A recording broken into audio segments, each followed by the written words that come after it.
Assembly programming এর Bangla video টিউটোরিয়ালে সবাইকে স্বাগতম। আমি মাহমুদুল হাসান মুন।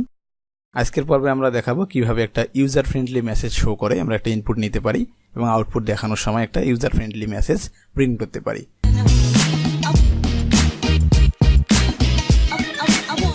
আগের ভিডিও টিউটোরিয়ালে আমরা দেখেছি কিভাবে একটা স্ট্রিংকে প্রিন্ট করতে হয়, তো সেই পদ্ধতিটা আমার এখানে কাজে লাগবে।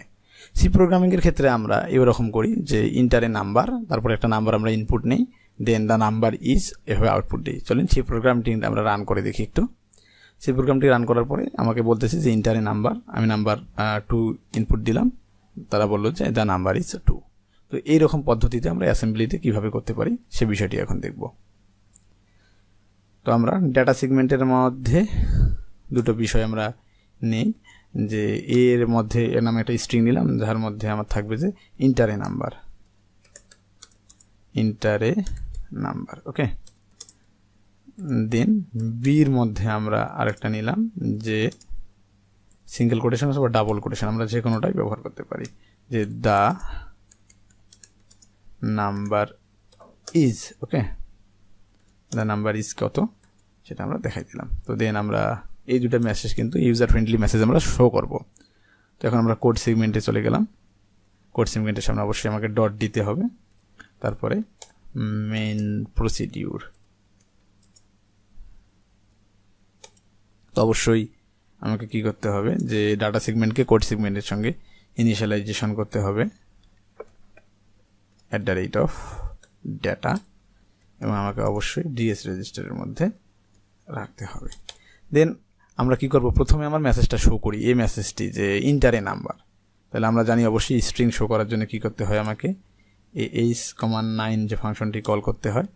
দেন আমাকে কি করতে হয়, যে আমরা সরাসরি কিন্তু প্রিন্ট করতে পারি না, এখানে প্রিন্ট করার জন্য আমাকে ইউজার ফ্রেন্ডলি মেসেজ শো করার জন্য অবশ্যই লোড ইফেক্টিভ এরিয়া ব্যবহার করতে হয়, লোড ইফেক্টিভ এরিয়া। এবং এখানে আমরা DL ব্যবহার না করে DX ব্যবহার করেছি, বড় যেহেতু একটা স্ট্রিং রয়েছে সেগুলো।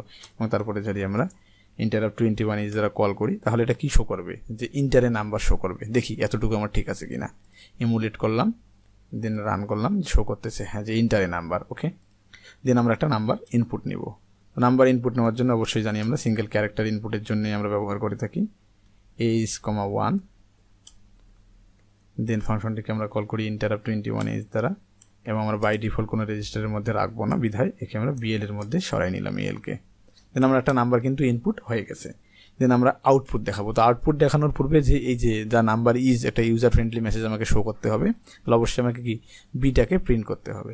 তো স্ট্রিং প্রিন্ট করার জন্য move h,9 load effective area, এর মধ্যে আমরা বিটাকে রেখে দিলাম এবং ইন্টারাপ্ট 21 এর সাহায্যে আমরা কল করলাম।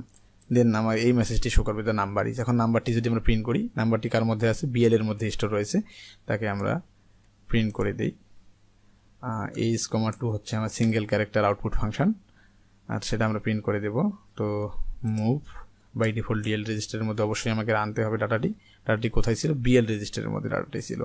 তো BL এর ডাটাটি DL এর মধ্যে রাখলাম, আমরা ইন্টারাপ্ট 21 ইজ দ্বারা কল করলাম। তো দেখি আমরা ইমুলেট করে দেখি।